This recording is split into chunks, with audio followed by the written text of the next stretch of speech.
प्यारे बच्चों, आज के इस वीडियो लेसन में हम पढ़ाए गए पाठों की पुनरावृत्ति करेंगे। जैसे कि आपकी परीक्षाएं चल रही हैं, इसलिए हम कोई भी नया पाठ प्रारंभ नहीं करेंगे। हमने जो पढ़ा हुआ है उसी की दोहराई करेंगे। आपके जुलाई माह में जो पाठ्यक्रम आ रहा है, जितना भी हिस्सा आपके पाठ्यक्रम का इसमें दिया जाना है, हम उन्हीं पाठों को एक बार फिर याद करेंगे, उनका स्मरण करेंगे, उनकी दोहराई करेंगे। ठीक है, तो चलिए पहली जो कविता आपके पाठ्यक्रम में आ रही है, श्री हरिवंश राय बच्चन की एक गीत। तो हम पहले बच्चन जी का परिचय पढ़ लें। बच्चन जी का जन्म 1907 इलाहाबाद में हुआ। प्रमुख रचनाएं हैं मधुशाला, मधुबाला, मधु कलश। इसलिए इन्हें मधु काव्य का कवि भी कहा जाता है। निशा निमंत्रण, एक संगीत, आकुल अंतर, मिलन यामिनी, सतरंगी, आरती और अंगारे, नए पुराने झरोखे, टूटी फूटी कड़ियाँ, ये सब क्या हैं? इनके काव्य संग्रह हैं। क्या भूलूं क्या याद करूं, नीड़ का निर्माण फिर से, बसेरे से दूर, दशद्वार से सोपान तक, ये क्या है? इनकी आत्मकथा जो 4 खंडों में बटी हुई है। हैमलेट, जनगीता, मैकबेथ, ये इन्होंने अनुवाद किया।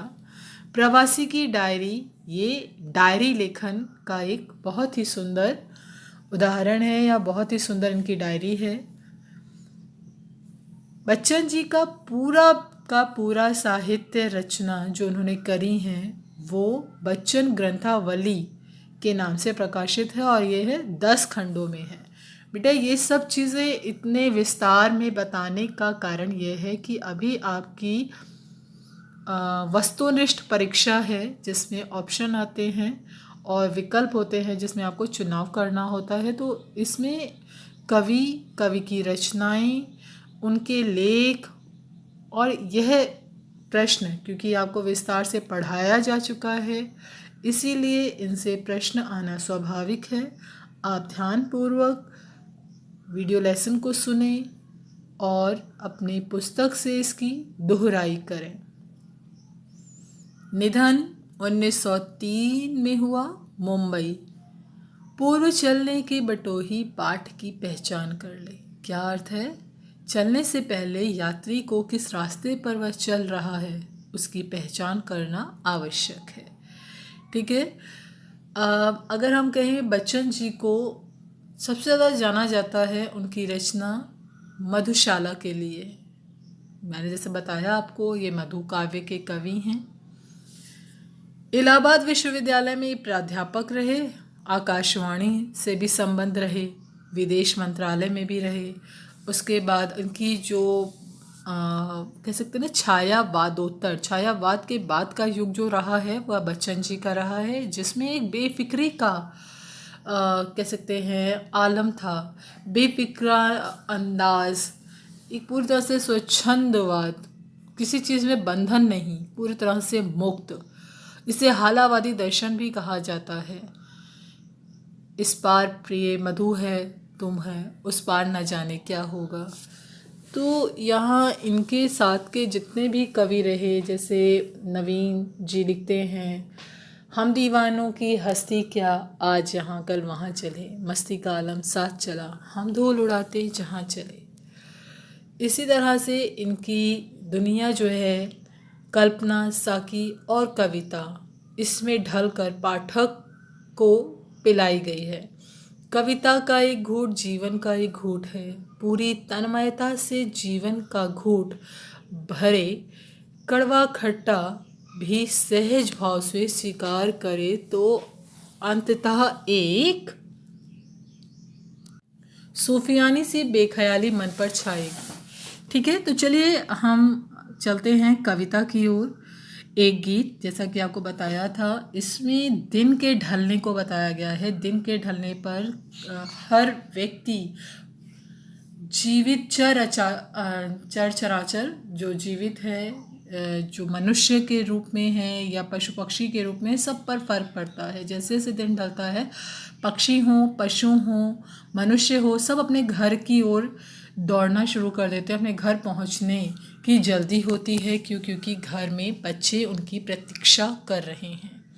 और दिन भर के थके पक्षी, मनुष्य, पशु, इन सब के पैरों में तीव्रता वह ख्याल ले आता है जब जैसे ही उन्हें स्मरण होता है घर में उनके बच्चे नीड़ों से, घरों से झांक रहे होंगे, इनका इंतज़ार कर रहे होंगे। दिन भर की थकान मानो काफूर हो जाती है और वो तेज़ी से चलने लगते हैं। लेकिन यहाँ कवि कहते हैं चलते चलते अचानक उनके कदम ठिठक जाते हैं। क्यों? उन्हें लगता है उन्हें कौन याद कर रहा है, उनके लिए कौन विकल हो रहा है जिसके लिए वो जल्दी जल्दी चले। और यही ख्याल जैसे ही उनके मन में आता है उनका मन विहल हो जाता है, मतलब बहुत ज़्यादा दुखित हो उठता है और वह शिथिलता भर देता है उनके पैरों में, उनके पैरों में कवि के। ठीक है, उसके बाद अब हम बढ़ते हैं कुंवर नारायण जी की कविता की ओर। कुंवर नारायण जी का परिचय देखिए। जन्म 19 सितंबर सन 1927 उत्तर प्रदेश में। प्रमुख रचनाएं हैं चक्रव्यूह, परिवेश, हम तुम, अपने सामने, कोई दूसरा नहीं। इन दिनों यह इनका काव्य संग्रह रहा है। आत्मजयी प्रबंध काव्य है। आकारों के आसपास कहानी संग्रह है। आज और आज से पहले यह समीक्षा है। मेरे साक्षात्कार यह सामान्य सा इनका निबंध है। इनको जो पुरस्कार मिले हैं वह है साहित्य अकादमी पुरस्कार, कुमारन आशान पुरस्कार, व्यास सम्मान, प्रेमचंद पुरस्कार, लोहिया सम्मान, कबीर सम्मान, ज्ञानपीठ। देखिए साहित्य का जो सर्वश्रेष्ठ पुरस्कार है वह ज्ञानपीठ है, जिसे कुंवर नारायण जी ने प्राप्त किया हुआ है। ठीक है, अब इनकी कविता की ओर बढ़ते हैं। कविता के बहाने, यह एक यात्रा है। किसकी यात्रा है बेटा? कविता की यात्रा है। कविता को एक गति दी गई है और उसका कंपैरिजन होता है। एक बार पहले चिड़िया से होता है, फिर फूल से होता है और अंततः जब बच्चे से उसकी तुलना की जाती है तो कवि को लगता है बच्चे से उसकी तुलना बिल्कुल सही है, क्योंकि बच्चा जो है कविता के समान उसकी कल्पनाएं भी अनंत हैं। वह भी किसी जाति धर्म का भेदभाव नहीं करता। वह घर के भीतर, घर के बाहर, हर जगह उसकी पैठ है, जैसे कविता बेखौफ होकर कहीं भी जाती है।